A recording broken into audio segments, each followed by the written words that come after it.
Hi everybody, this is Jen from Cookies, Cupcakes, and Cardigo.com. Today I'm going to be showing you how to make a rainbow loom cake.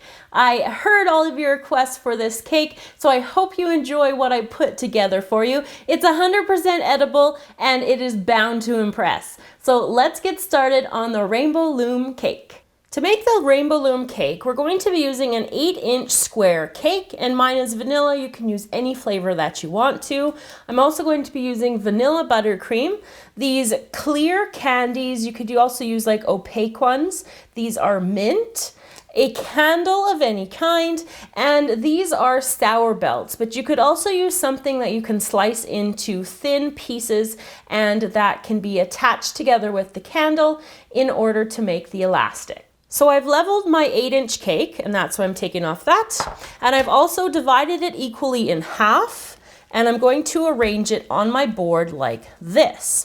So before we put buttercream onto it, I'm just going to eyeball the center here, and I'm going to take about an inch out here, like that, and I'm going to put this little section at the other end to be the notch at the front of the cake. So I have to adjust in order to have enough room there. So now I'm going to cover the entire thing in buttercream.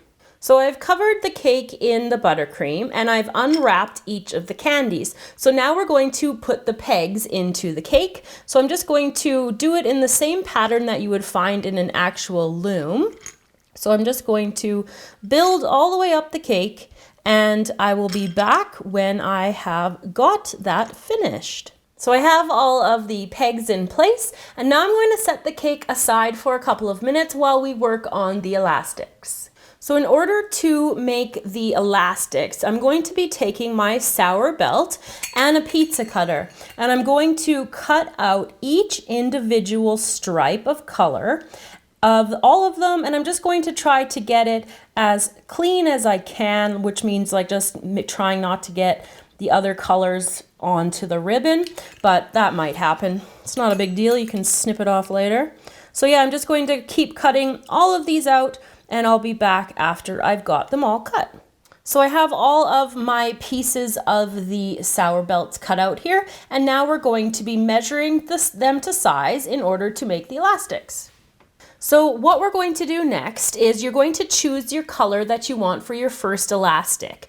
And then around these two pegs, you're going to cut the sour belt piece to approximately the size that will fit around those two. I'm just using a pair of scissors.